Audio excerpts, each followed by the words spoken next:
Thank you for joining us if you are listening in on YouTube, and we'll start in just a minute or so.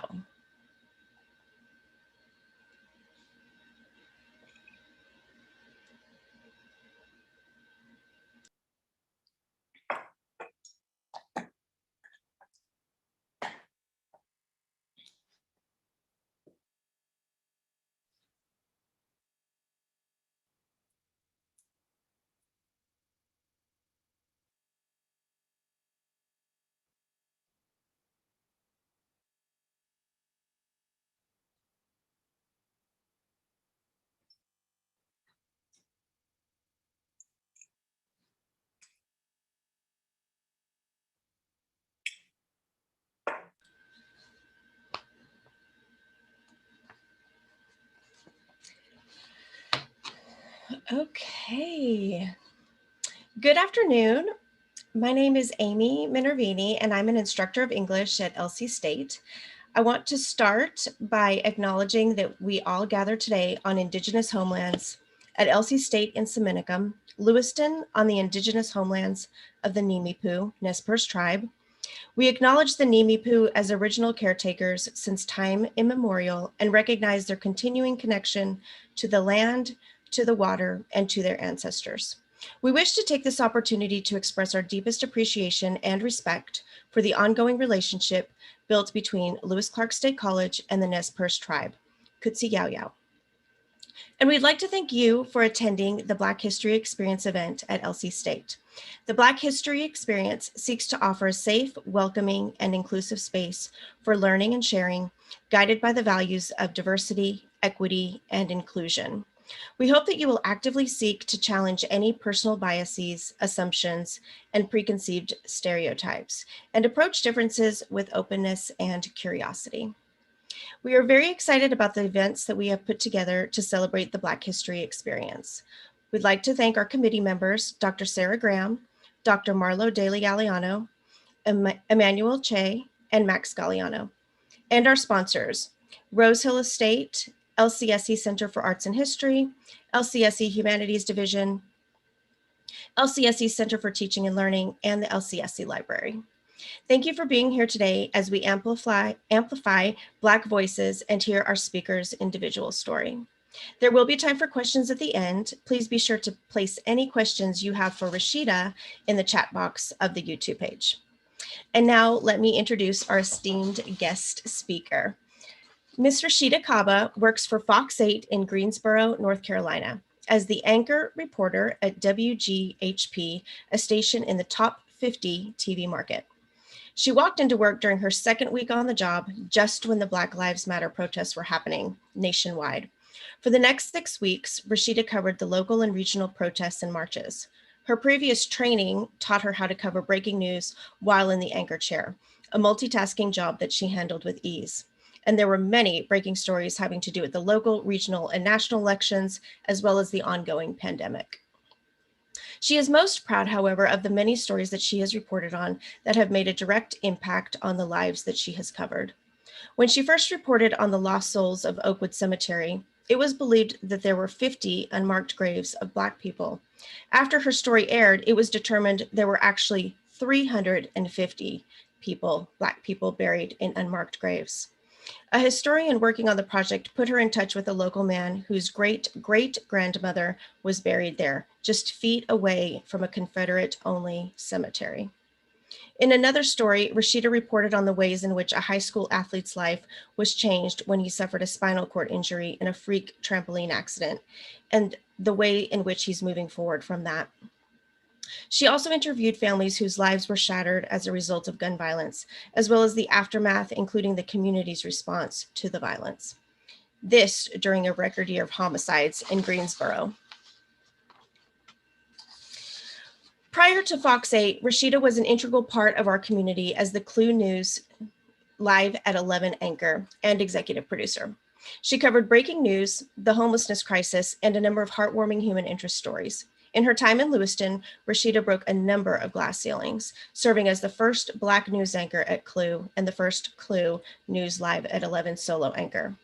Rasheeda came to Lewiston by way of Nebraska, where she worked as a multimedia journalist at NTV News Grand Island Bureau, and reported on the Keystone Access Pipeline, the Women's March, and March for Our Lives.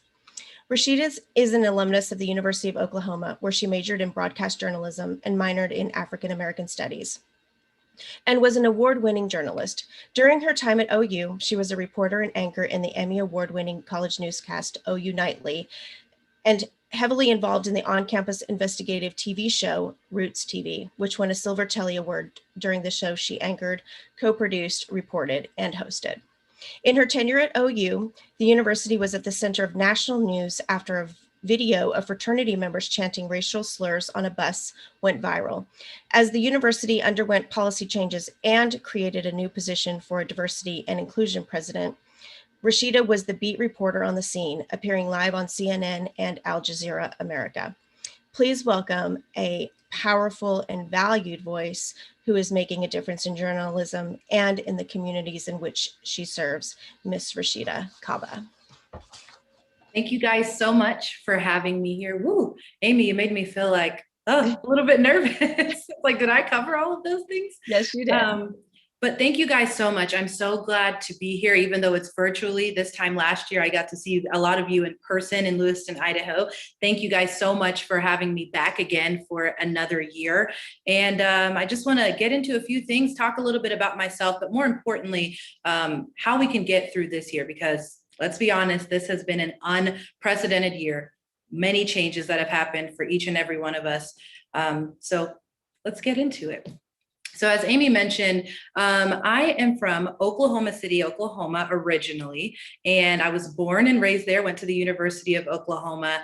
And during my time there, I got to meet a lot of different people, but more importantly, it kind of prepared me for where I am today. But we have to go to the people who brought me here. And so we'll start off with my parents and a little bit about my personal life, because I really think this is very important, because these are my parents. You see my dad there on the left, both of them in the middle, and my mom on the right side of your screen. So both of my parents are immigrants from Sierra Leone, West Africa. My point of reference is always, if you've seen the movie Blood Diamond with Leonardo DiCaprio, that's where they're from. It's a third world country. And so a lot of it is just about surviving. I talked to my dad earlier today, tried to get a little bit more insight about his story. So ironically enough, none of my grandparents could read or write on either side. And it's just kind of an aha moment to say, wow, they could not read, but now here I am reading for a living. So both of my parents came to the United States. My dad came in the 60s and my mom came in the 70s. So my parents had an arranged marriage, which was typical back in that time in Africa, but my dad was already in the United States of America. And so my dad had just finished up his bachelor's degree, and his mom was like, we're gonna have to find you a wife. So she ran into my mom. She kind of knew her family a little bit, but she ran into my mom. She's the beautiful lady you see on your screen. And so she said, you know what, I think you'd make a good match for my son who's in America. And my mother had no interest in going to the United States of America, to be honest.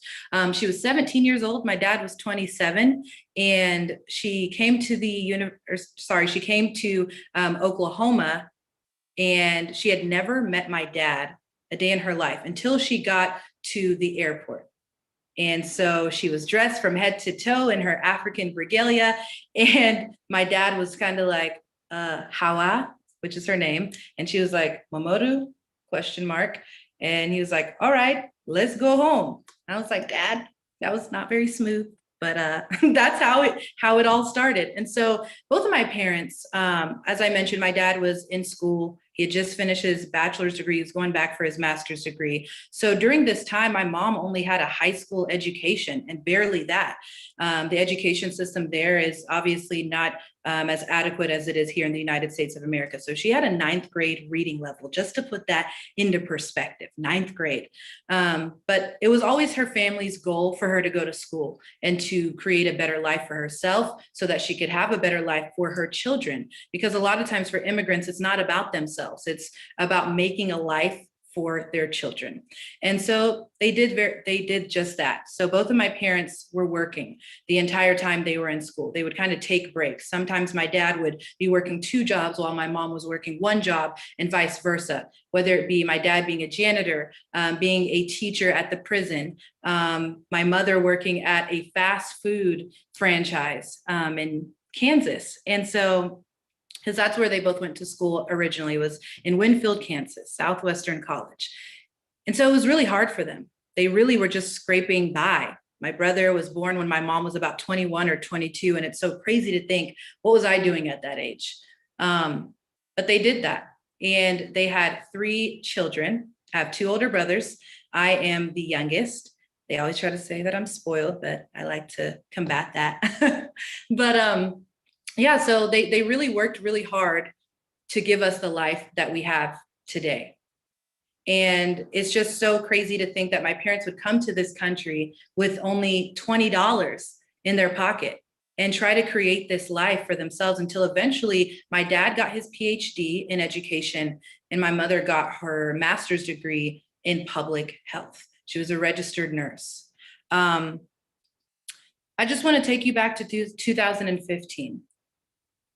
Or 2012, I should say. I was a freshman in college. And, freshman year, I lived about 25 minutes from my home city of Moore, Oklahoma. That's about 25 minutes from the University of Oklahoma. And, it's an odd time. You're just trying to get to know the area and try to get to know people in your classes and all of this. It's a lot to be a freshman because you're out on your own. This is your first time. But I remember in December of 2012, my mom is a registered nurse, mind you, and she said she wasn't feeling good. And I remember being like, okay, well, she's dramatic. So she said, you know what? I want you and your brother, my oldest brother, to come with me to the doctor. And I thought that was weird because I've never gone with her to the doctor before. And I remember they called us into this conference room and they sat us around. We were at the edge of the table and they said, I'm sorry to tell you this, Miss Kabba, but you have stage 3 ovarian cancer. I felt like my world and everything that I knew in it just kind of came crumbling down. And my thought process is to go into survival mode. What's the prognosis? What can we do? What is the deal? I remember having to take a deep breath. I just felt like it was a gut punch, essentially. And so my mom went through chemotherapy. She had surgery. She had radiation for an entire year or so until her cancer finally went in remission. That was my sophomore year. Mind you, I'm navigating through this entire time being a new student, club volleyball, and I had just joined a sorority, all of these things. And it was a lot. I was so glad at that time that I was able to go home, that I was only 25 minutes away and I didn't make the decision to go to college elsewhere, because this was a very pivotal moment in my life. So another year passes, junior year comes around, and there was always this sense of anxiety that surrounded my mom, in the sense that she might get sick again. And unfortunately, that happened again. At this time, they had told us, oh, well, maybe a year or two, she should be fine for the next year or two. Fast forward to December of 2015. At this point, I'm a senior in college. And I remember they had told her maybe a month or so prior that she only had a month to live. And in my head, again, survival mode. Okay, a month, I can do that, a month. She'll be there for her birthday, my birthday, all of these different events. It's gonna be okay. And I remember December 18th, it was a very specific day. One of the worst days I can remember. It was snowing out of nowhere. I remember my mom got into a car accident on her way to the hospital. And it was just an ironic feeling. And mind you, she's on an oxygen tank at this time. And my cousin had to go to the hospital. She was driving them. So I meet them on the highway. And my mom says, I want you to spend the night in the hospital with me tonight. And I was just like, being the selfish kid that I was at the time, like, are you sure somebody else doesn't want to? But she knew something that I didn't know. She knew something internally. So I ended up spending the night with her in the hospital that night. And nurses are coming in and out throughout the whole night doing all of these different tests. Mind you, she was already on her way to the hospital to get treatment when that car accident happened. And so I'm in the hospital. They keep waking us up. We never got any sleep that night, but I just remember sleeping next to her. And we woke up that morning and there were about 3 or 4 doctors in there, doctors that I'd never seen before. We had one doctor that we would always see, Dr. Landrum. And this particular time, it was just 3 random doctors. And they came in, and I remember the feeling was just a very eerie feeling. And one of the doctors left. And I thought that was odd. And they all kind of started fidgeting and kind of tiptoeing around. And they're like, I remember one doctor just said, look, from the test that we ran last week to the ones that we ran last night, they're so drastically different that I don't even know how you're alive right now. That you may have days, maybe weeks to live. I felt sick. I felt like, what am I going to do without my mom? How am I going to navigate this world without my mom? My mom ended up passing away that next morning. And it kind of gave me a sense of relief in the sense that she was no longer in pain, but also it hit me how much my mom loved me because she was really holding on for us. She wanted to make it to my graduation that following May. She wanted to make it to my brother's wedding that June or July. She wanted to do all of those things, and she was truly hanging on for us. But I will say that losing my mom and kind of feeling, in a sense, a piece of me is gone from this world. It's taught me how to, I guess you could say, be a stronger person and kind of prepared me for certain issues that I would have to fall into in the future. Because if you can get through that, and granted, grief is a process, if you can get through that, I almost feel like, well, that was my biggest fear. So what next? It made me fearless. And that's kind of how I started my journey. I started putting everything into journalism after that. That was the thing that woke me up in the morning. That was the thing that I had to look forward to. Because when you're in that type of a place, mentally, you need something to keep you going. So how did I get here? You heard Amy mention top 50. Top 50 for me was intentional. So I'll kind of explain that to you. In news and television news, you have about 210 or so markets, all the way from Glendive, Montana, in the middle of nowhere, to New York City. That's the number one. That's the pinnacle. You have New York City, you got Dallas, Houston, Chicago, Philadelphia, those big cities. So throughout your career, you're constantly trying to go up. And I remember taking the job in Lewiston, Idaho very intentionally. For me, every time I take a job where I make a big decision, a life-changing one, I make sure that it's intentional. I took the job in Lewiston, Idaho, so that I could not only learn how to produce, so then that way, and the next time a news director comes up to me and says, well, can you do this? I can do that. But also anchor. And for me, I knew that I wanted to be an anchor in a top 50 market. That was something I discussed with my boss at Kaylee W before I decided to come to Kaylee W. She said, I can help you get into a top 50 market. And so I said, okay, I'm going to come there. This is the thing. I'm going to do it. I had my struggles, my ups and downs. This is my first time producing, first time solo anchoring. I learned how to speak up for myself. And that's a big deal because a lot of times when you're younger, especially, you think, well, I don't have enough experience to be able to speak up, or who's going to listen to me? But always speak up for yourself, because if not you, then who? So for me, top 50 was intentional. And I remember, it's funny because this time last year when I was doing this same speech and I was in Lewiston, Idaho, I'm sure I seemed so confident whenever I stood there in front of you guys. At that same time, in February, I had no idea what I was going to do in April, because that's when my contract was up. I had made this promise to myself. I'm my own biggest critic. I had made this promise to myself that I was going to a top 50 market.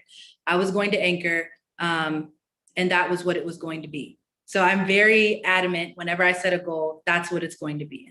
In February, at that time, I had no idea. I had been making phone calls. I had been reaching out to people, and nothing was really sticking. Nothing was swaying me one way or another. And so I reached out to a girl, and this was, I feel, a very big moment for me. It allowed me to decide my own fate. I reached out to a girl who I looked up to, who's also in the news industry. She's in a top 10 market. And I said, hey, what can I do? What can I do to get to where you are, right? So I told her what I wanted. She said, okay, well, what are you looking for in your next job? And I said, top 50 market. I want to anchor. I want to report, not MMJ, meaning multimedia journalist. So you shoot, write, and edit all of your own content for yourself, which is what I had been doing since Grand Island through Lewiston, Idaho. I had been doing all of those things for myself. I wanted a photographer so that I could focus on my writing. I wanted to be able to truly tell stories that mattered. And I told her my goals, and she said, wow, so you want to anchor in a top 50 market and you don't want to MMJ. That's where the industry is moving.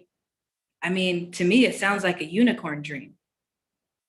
Whoa, that was like a unicorn dream. Wow. She's like, yeah, I mean, maybe you could apply to some places that are looking for specifically maybe a place that has more Black people there. And I remember kind of sinking in my chair for a second and thinking, well, maybe she's right. I mean, who am I? I mean, I started second guessing myself. And I thought, wow, well, if she's in a top 10 market and she's telling me this, who am I? And I just started second guessing myself and doubting myself. And I remember within the hour, I called a friend. And this is why it's so important to have friends and teammates and people who uplift you, especially when you're down, not just your cheerleaders who are there for you when you're up, but people who lift you up when you're down. And I remember calling my friend Kanan. And I told him what had happened, what had transpired over that phone call. And he said, so? I said, what do you mean so? She said, like, I'm asking for too much, basically. He was like, she doesn't even know you and you're going to listen to her. So what? He said, let me ask you this. Who's the best news anchor in local news? I thought about it and I was like, I don't know. I mean, that's subjective. That's an opinion-based answer that I can only get. It's just an opinion. And he was like, exactly. So why can't it be you? If you're saying that the best anchor in the country is subjective and it's opinion-based, why can't it be you? And I was like, oh, wow. Why can't it be me? He said, if you are going to be able to convince a news director to hire you and that you're the best person for the job, how are you going to do that if you don't believe you're the best person for the job? And that's why I say rejection is part of your story. So when you tell about it or you write about it, leave it there. And I did just that. And that post went viral. And I want to read it to you. I took to LinkedIn. I had taken a month off, mind you. I got this new job in March. They flew me out. I think the following Monday, they offered me the job. And I felt this was the place I needed to be right in this moment. This is where I needed to be. It was a top 50 market, an anchoring position, as well as reporting and great storytelling. This is what I was asking for, this opportunity. So I took to LinkedIn once I got the job about a month after, because I wanted to have time to truly soak it in and have some time off of social media. I didn't tell anybody where I was going. I just said, thank you so much, Lewiston. I apologize for that, but I just needed some time for myself. And so I took to LinkedIn. I said, announcement, had to make it LinkedIn official. I'm so happy to announce I'm the new weekend evening anchor, weekday reporter at the #1 station in Greensboro, North Carolina, Fox 8. It's only been about 4 years since I graduated from college. And this isn't just about the fact that I made a significant jump in my career or that it defied the odds of people's beliefs that I didn't have enough experience because of my age. It's about me setting a very specific goal of anchoring in a top 50 market and hitting it. To my talent coach, Deborah Alfarone, thank you for believing in me and telling me I'm not asking for too much, that who I am and what I am as a journalist is enough. Never believe someone when they tell you your dreams are too big. Put in the work and then question whether they are dreaming big enough. At last check, this post has about 4.5 million views. I don't even know 4,000 people. I just put it out there to say, hey, if somebody's down and out about their situation and somebody's telling you you can't do something, don't allow it to consume you. And I was very intentional in putting that, put in the work and then question if they are dreaming enough, because I feel like a lot of times we think it's going to come to us. but I put in the work. I always try to follow this mantra of everywhere you go, there you are. So while I was in Lewiston, Idaho in February, and I got the opportunity to speak as the LCSC Black History Month keynote speaker last year, I wasn't dawning on me during the time I was giving the speech that I didn't have a job lined up for me after this job. Because everywhere you go, there you are. You can only do your best where you're at. So I just continued to keep my head down and continued to finish the job that I had signed a contract to do and do it to the best of my ability. My mom always said, your word is your bond. I signed that contract. I said I was going to give it my best. And until April 9th, I did just that. Hashtag notice unicorn dreams. Shout out to that girl, honestly, because that allowed me to really have a reflection of myself, maybe that I hadn't seen before. Had she not said that I couldn't do it. I'm a former athlete. So whenever somebody tells me I can't do it, those were my best games. When I'd have the basketball players talking mess to me, those were the days that I'm averaging double doubles. That's just what it is. So if somebody puts doubt on me, I'd like to rise to the occasion. And that's just kind of who I am. But I would say, do not allow anybody to tell you who you are, because I think a lot of times we take labels from other people that they give us, they put onto us. They tell us, you're not adequate. You can't do this. And then you slap them onto your chest and you walk around like a dummy as if that's who you are. How are you going to allow somebody who doesn't even know you, who doesn't know your story, who doesn't know what you've been through, tell you exactly who you are? You know yourself better than anybody else. And it's okay to have self-doubt. It exists. I think we like to think of Steve Jobs and Bill Gates as people who maybe never had any sense of self-doubt. And that's not the truth. Everyone has self-doubt. The other day I was scrolling through Instagram and I follow Chet Hanks. He's the son of Tom and Rita Hanks. And he said something profound that I really wanted to share with you guys. He said a couple of things. He said, everyone has self-doubt, but not everyone identifies with it. The purpose of self-doubt isn't to deny its existence. It's to let go of identifying with it. Everyone has self-doubt, but not everyone identifies with it. Imagine if you just didn't identify with it. That's what's made the difference for me. When my friend told me, and you need, again, those people in your corner who say, that's not you. Be who you are. Don't allow them to tell you and write your story for you. You were there the whole time. They were there for the last 10 seconds. It's okay to doubt yourself. And I doubted myself for a split second. But I didn't identify with it. I didn't allow it to consume me. I allowed it to push me and push me to where I am now, which is Greensboro, North Carolina. So I've been here for about 9 months. Obviously, I came here during the pandemic. That's why I say navigating through pandemic, protests, and presidency. It has been the craziest year. I think it's safe to say 2020 sucks. Granted, it didn't suck for everyone, but it did suck. And my heart truly goes out to people who've been affected by the pandemic, whether it be financially, that they've lost a loved one, that they've lost their health, anything of that sort. But talking, watching, and learning in COVID, that has been my job for the past year. I mean, I'm going to the store and I see everyone with their masks on, as they should, and I'm watching. I am reading, watching TV again, and hearing more about the pandemic. I'm having to convey the messages from health leaders and the CDC to viewers at home so that they can be their safest selves. Whether or not people believe what we're saying, it doesn't matter. That's my job. That's why I say, as a journalist, you got to be truthful, not neutral. And so Amy mentioned that I got here maybe 2 weeks before the national protest started. For me, I've always been someone who prides themselves on being truthful. That's just who I am. It makes me sick to my stomach to even think of a lie. People know when I'm lying because I start to stumble. Never mind, just kidding, never mind. I can't even lie all the way through. That being said, it was a hard pill for people to swallow, I think. Not only are we seeing all of these protests go on, but we're seeing the killing of a Black man on live television. And I was very specific. I sat at that anchor desk 2 or 3 weeks in to my new role. Not only am I Black, I have natural hair. I'm confident. I'm telling you the truth. Those are all things that a lot of people don't like. And I was very blatant in saying the killing of George Floyd. Some people didn't like that. Again, truthful, not neutral. This is the truth. If somebody was killed in a car accident, you would say killed. They died because of this event. They were killed. Their life was taken from them.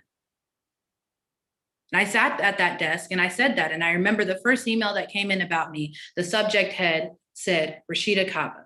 Inside of it said, she needs to stop saying the word killing because she's fueling the fire to these protests.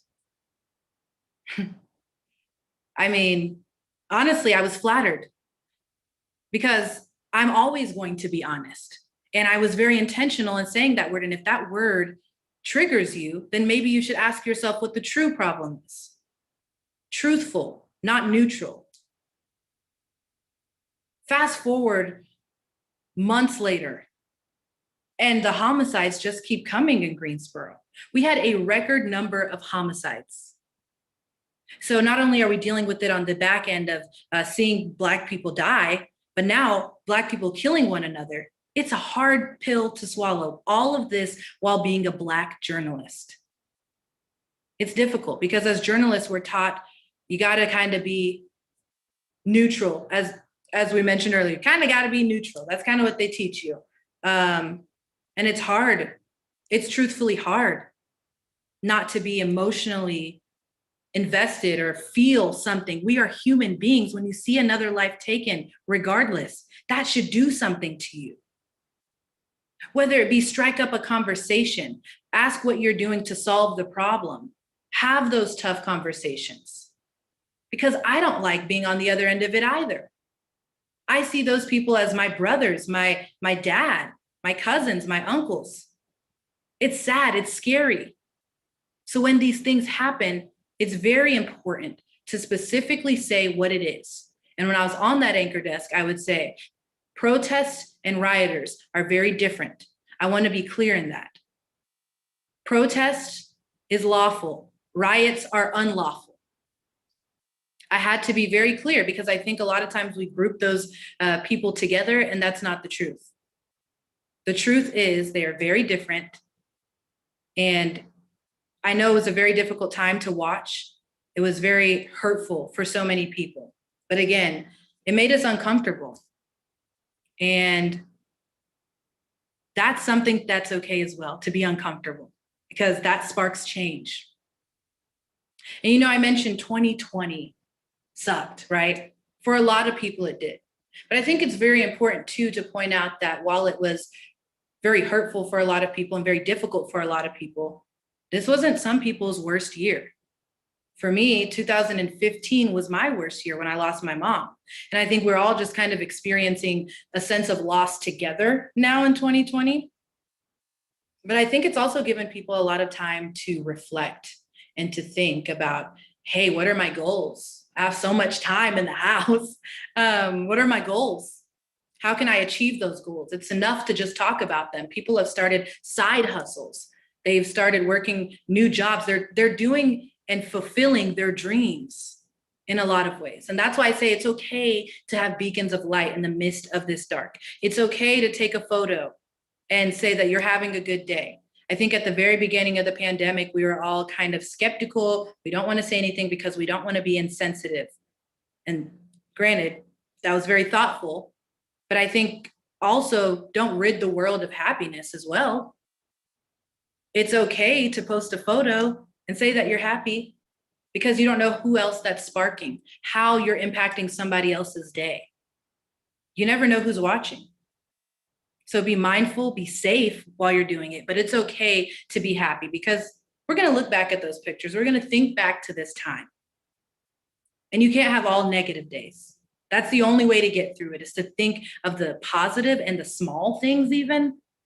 I mean, me getting to work on time, yay, that's a small thing, yay. We have to celebrate the small things. And that's why I say creating your own happiness. I was also intentional in using the word creating. I think we think that happiness is going to come to us, or it's going to be created or formed from another person. And then that's how we're going to become happy. But it's really about the world you create around you. Understanding that you're the master of your fate, you're the captain of your soul. You're creating this happiness. People see successful people and think that they never had any downtimes, or that they were never not confident. And that's not the truth. They created that life for themselves. And with that, growth and comfortability cannot coexist. You can't be comfortable and expect things to happen. You have to be put in a position where your back is against the wall and perform and thrive. Growth and comfortability cannot exist. This year, I've had so many people reach out to me, people who I haven't had a relationship with in years. White people reach out to me and say, what can I do to be better? How can I be a better white person? And I can't answer that for them. All I can say is that I know what's going on in the world is making you uncomfortable, but when people tell you their stories, listen to them. Listen to what they have to say. Don't try to rebuttal some of their experiences, because those are their experiences. Don't belittle them. Listen. Think about if you were in that position. And you're so much closer to your goals than you are to starting over. That's another thing that Chet Hanks had mentioned. He says, the only thing that's holding you back is your own self-imposed limitations in which you put on yourself. So think back to a time where you were trying to lose, let's say 10 pounds, and you lost 8 pounds, but you got 2 more to go. Does it make sense to start back over and give up? You're so much closer to your goals than you are to just giving up and starting over. You've created this habitual situation where you've been exercising, eating right, working out, all of these things every single day. And to just stop right before you reach your goals, don't short yourself. As soon as I feel like my back is against the wall and I'm going to crack, somehow God, whatever you want to call it, the universe, for me, it's God, the universe comes in and changes things to where, oh, wow, a slight feeling of relief, right? As soon as I was about to crack, as soon as I was about to give up, always continue to push yourself and understand that something brighter is along the way. It's almost there. You are almost there. And I hope that tonight that I said something that resonates with you, something that you could feel emotionally, that you can relate to. And I want to thank you guys all for being here and listening to what I have to say. Thank you guys so much. Wow, that was awesome, Rasheeda. As per usual, you are so inspirational and such a role model to so many people. And so we really appreciate your time today. We do have a few questions. One of them is, what are some of the lessons that you learned from being an athlete, and how do those shape your work? Man, I am so competitive. That's one of the biggest things that I learned is I get it. Not everything's a competition, but to me, it kind of is in a way. But that's caused me to strive because I always want to be the best, and not just for the fact that I'm competitive, but for the fact that, as I mentioned, my parents went through a lot. And as having immigrant parents, there is no such thing as failure.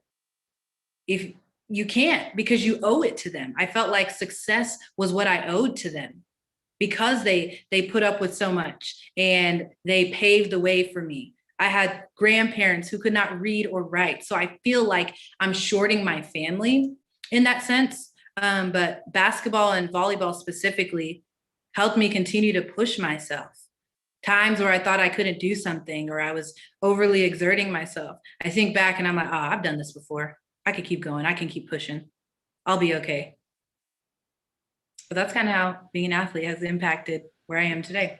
That's great. Excellent. So, do you think that COVID will change journalism in the future?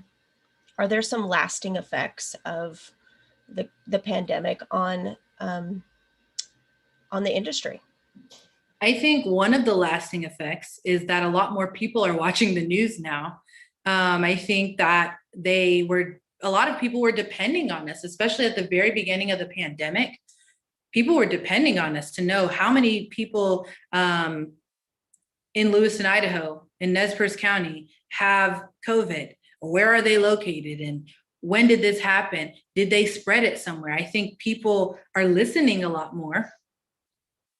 I think that not only COVID, but the presidency has left a lasting impact on journalism as a whole. Whether it's people thinking that we're fake news or people who want to hear more about what's going on, because this, again, has been an unprecedented time. But COVID has certainly impacted the way I think people trust us. I think, if anything, people trust us more. And I think that I'm hoping that has a lasting effect on people at home, because if y'all don't watch, I won't have a job. Right. Yeah, exactly. I think that's a good outcome, actually. Okay, so one viewer said, thank you for your intentional honesty in talking about the killing of George Floyd. What other language choices have you made in talking about racism, race relations? One that comes to mind more so is not race related necessarily. It's the insurrection that happened at the Capitol, and calling a spade a spade. I think that's a big thing to, as a journalist. Sometimes what people want to hear is not what you're going to say. I feel like I'm always intentional with, no matter what story I do, I'm always thinking of, if I put this word next to this word, how will that come off? So it's not just when it relating to race, I wouldn't say. It's all around. I'm very intentional. Words matter. How I phrase it, how I say it, all of that is going to impact how somebody is able to receive it. So outside of racism, politics, saying this is what the president said on Twitter today, I think that has impacted journalism as well, having to go to Twitter to see the president and see what he had to say that day. A lot of times I'll tell people and they're like, no, he didn't say that. I'm like, but he did. This is what he said. So I think you got to be intentional with every single word, because one slip up could essentially cost you your career. So it's not when it comes to race. And so I think that it's important, specifically when it comes to race, to be blatant in what you're trying to say. But I think you have to give it the same value as everything else. I think a lot of times when it comes to race, a lot of journalists will try to shy from it and try not to say it. So, but we said that when we were talking about wearing masks or whatever it might be, we said this is what the CDC said. So why is it now that we have to act as if we don't know the truth when it comes to something sensitive like race? Yeah, excellent points. Here's another COVID-related question. What kinds of disparities have you observed in your market where you are related to COVID? One of the lasting impacts, I would say, is the discrepancies against African Americans and people of color in the healthcare system. And this is a result of previous issues. And that's why you only see about 5% of African Americans are taking the vaccine right now, because it's a buildup of history previous to this that a lot of people don't know about. The Tuskegee experiment was supposed to cure syphilis, and it was only supposed to last a few months. And instead it lasted, I believe, 40 years.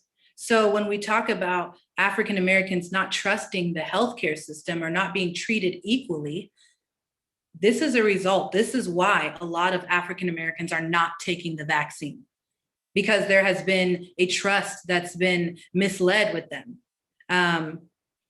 Even I know, Amy, that was one of your questions, was I finally went to a doctor that I felt like, mind you, she was a nurse practitioner actually, a couple weeks ago, and it was via Zoom. And that was the first time in my entire life that I felt like someone was listening to me on the other end, when it came to healthcare. She told me she couldn't give me any more advice or give me any medications until I went and got a blood test and got everything checked and got my thyroid checked and all of these things, an entire wellness check just to make sure everything was good. I've had doctors just prescribe me the medicine or misdiagnose me. And then I'm like, well, if I would have gotten the right treatment the first time, then I wouldn't be back here again. And I think that's why, that's how it's impacted COVID. I wouldn't say COVID has impacted, it's been the other way around, but I think that Black people don't trust the healthcare system because of what's happened to them over the course of years, over the course of their lives. Right. Like you said, it's highlighting the disparities that were already there. I have another question for you.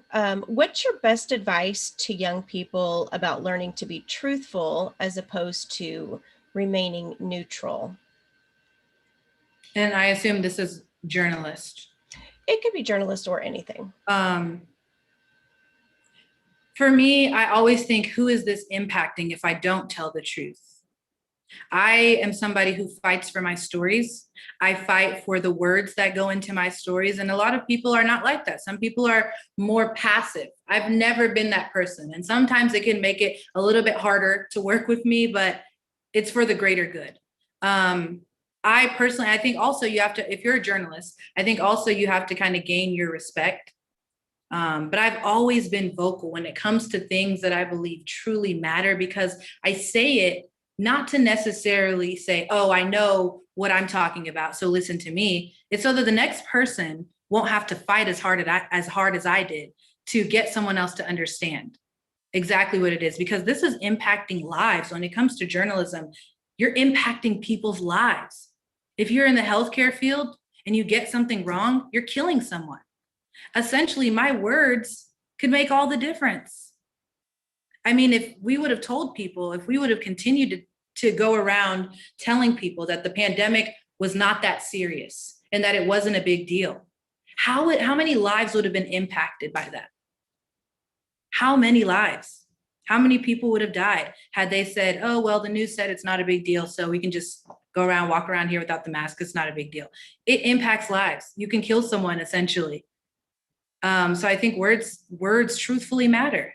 And you have to be able to know what market you're in, understand the newsroom vibe as well. If this is a journalist again, allow yourself to build their trust, but also speak up in times where you think, hey, playing devil's advocate here, this could be perceived as that if we don't say it this way. So don't feel like your voice is too small or, oh, they're not going to listen to me. Hey, either they take it or leave it. You fight for what you believe in. You fight for the truth. And if it still doesn't work, it doesn't prevail in the end, you move forward and you continue to keep fighting on the next thing. Right, that's true. Great advice. And there's always another fight the next day. Always another battle. Pick your battles wisely, though. I will say that. You don't want to be fighting every day. Pick your battles wisely. Okay, so you reminded us that reporters are human. It's not as if you don't feel the stories that you tell. What are some stories that you covered this last year that you took home with you, that you felt a weight when you went to bed that night or woke up the next morning? Can you tell us a story or two that really stayed with you for one reason or another? So, I mean, I feel like I'm human to a fault. Sometimes it weighs on me heavily, just because the other day, for instance, back-to-back days, a 15-year-old on Monday, the incident happened over the weekend, but I covered it Monday. A 15-year-old accidentally got shot and died. That's a kid. The very next day, I covered an 8-month-old baby was struck by a stray bullet. She survived, and that was great. It was wonderful to be able to see her and that she was crawling and that she was okay and didn't have to have surgery. But man, those are things that weigh on you. The entire 2 or 3 months of the Black Lives Matter protests weighed on me, and it weighed on many other journalists. It hurts. I mean, like I said, to be able to see people of color being killed and then having to march If those marches didn't resonate with you and it didn't give you any sense of emotion, I don't know what will. Regardless of what you think, which side of the aisle you are on politically, these are people who feel as though their lives are on the line. That if they say something or make the wrong move, they could be killed for just being Black. That is what should make you angry. That someone has to feel this way in 2021. Now, at the time, 2020, but that's all of those things weighed on me. This entire year has weighed on me. I remember I spoke to a girl who survived COVID, but she was in the hospital for months. Her family was told that they should just go ahead and pull the plug, that she was not going to make it. She was my age. She's 25. I was 26 at the time, but she was my age, and they wanted to pull the plug on her. They said she coded for 30 minutes. And I was there as she walked out of the doors of her rehabilitation center.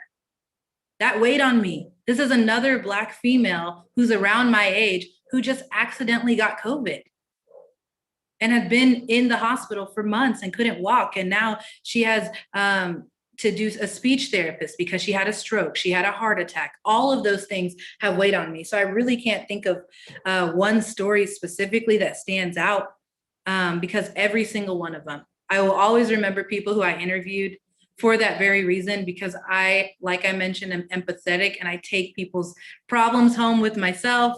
And it's not a good thing for my mental health, but that's just who I am. It makes me a better storyteller in the end because I know how to transcribe their pain into words. But it's very hard trying to be quote unquote neutral in that moment. But I think me not being neutral and being truthful and being raw and going straight to the point and saying, this is what it is, has made me a better journalist. Right. Yeah. You never have lost that empathetic way that you naturally are, which is great. Would you explain the freedom of natural hair, especially as a Black journalist, and being able to wear natural hair? So for me, that was something that I was very adamant about having straight out of college. I mean, anyone who went to college with me and they watched me on OU Nightly News, I had a different hairstyle every day. So for me, it was easier that way because I started off that way. Every week I had a different hairstyle, and I wanted young girls, young Black girls specifically, to see me on TV and say, oh, her hair's like mine, Mom. I think her hair is beautiful. It gives them a sense of feeling as though they belong, as though who they are and what they are already is already beautiful. So for me, I made sure that every single one of my shots in my resume reel, because as a journalist, you put a montage of videos together of your best work. And you send it off anytime you're looking for a job. So in college, I was intentional of every single one of the shots was me in natural hair or braids or natural style, because I wanted whatever news director to know that this is who you're going to get. And I could have been passed up for a lot of jobs. I applied for about 200 jobs straight out of college. That could be one of the reasons why they didn't like me, but I never wanted that to be even a conversation in a newsroom. So every time you see me in a resume reel, my hair is typically always natural or in some sort of a protective style like it is now, because I want that not to be the focal point of my work. I want you to see me for my work and not my hair. And if that's going to be a topic of conversation, then we don't need to be working together. I don't need to work for you, because if you're trying to change my hair, what else are you going to try to change next? My makeup, my clothes, all of these things. I'm a journalist, for God's sakes, and I get it. I'm on television, but that's not the essence of who I am or what I chose to do this job for. What I chose to do this job for was to tell stories that matter, to make a difference in the communities in which I serve, because we are essentially civil servants. We are serving the community. And if my hair is the topic of discussion, then I don't even want to be a part of that discussion, and I just rather not. So for me, I think now the industry is changing because of people like myself wearing their hair natural and not being apologetic about it. I think it's making it easier for other girls who are coming out of college, women who are coming out of college or getting into the broadcast industry. making it acceptable, which is sad that it has to be something that's accepted. But that's the reality of what we're living in. I think it's a lot easier now. I think news directors understand that people like authenticity. And if wearing your hair natural is how you feel your most authentic self, you're going to be able to do your job more effectively. Wow, thank you for answering that. Okay, the last question for you. Who or what are your beacons of light right now?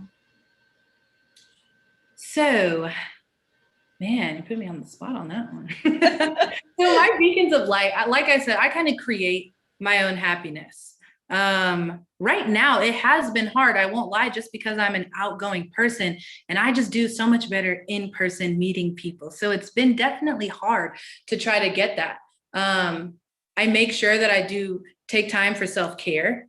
I make sure that I'm constantly in consistent communication with loved ones. And I have one friend here. Her name's Itanice. Shout out to her. And so she and I hang out quite a bit. And those are our beacons of light. I mean, you have to literally try your hardest to create your happiness in this pandemic. Going out to eat. I know some people are on the fence about it, but for me, like, it's mental health. Being able to go out to a restaurant and eat and hang out with a friend and just talk. That's me creating my happiness. I feel like before the pandemic, we took that for granted. And we're like, oh, we want to go out, we want to have fun, we want to go on vacation, we want to travel the world. And all of that's been stripped from us. So me constantly focusing on my work and telling stories that matter have been my beacon of light. Whenever I hear someone say, thank you so much for telling my story, I truly feel like you made a difference in my life, or whatever it might be. So my work, I've had to find ways to make that be my beacon of light. Hanging out with a friend, going out to eat. Those are the small things that make all the difference for me in the end, especially right now. That's awesome.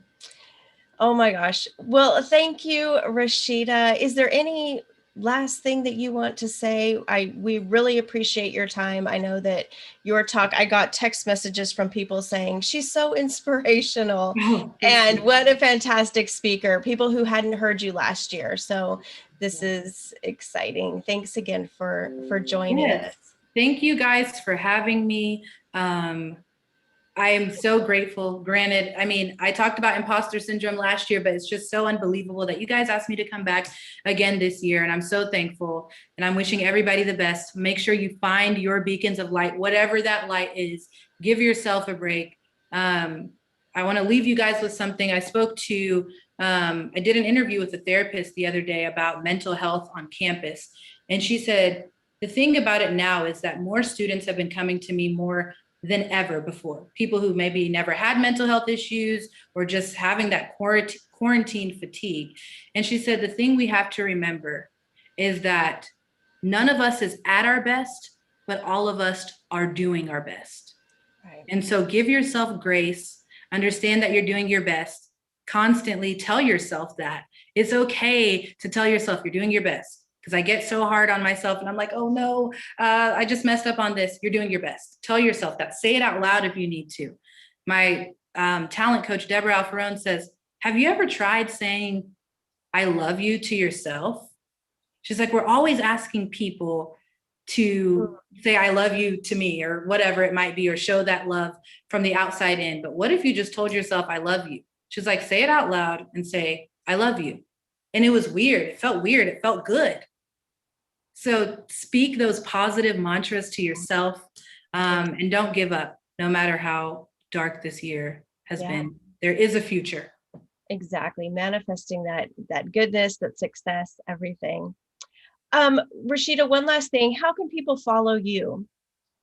So you can follow me on Facebook, and it is at Rasheeda Kabba. And then my Twitter is Rasheeda Kabba as well. And then my Instagram is official_Rasheeda K. Okay, excellent. Perfect. Well, I think you gained a whole bunch of new fans. We're so excited to see the stories that you continue to tell and share. And, you still have your Lewiston family back here. Yeah. We miss you greatly. I miss you guys. We can't wait to see you. So thank you again for joining us, and for we're so fortunate that you were able to talk with us today, and we really appreciate it. Thank you guys so much for having Thank me. you. Okay, Rashida. Bye bye. Bye. Thank Thank you you. all, and thanks all for joining us on this.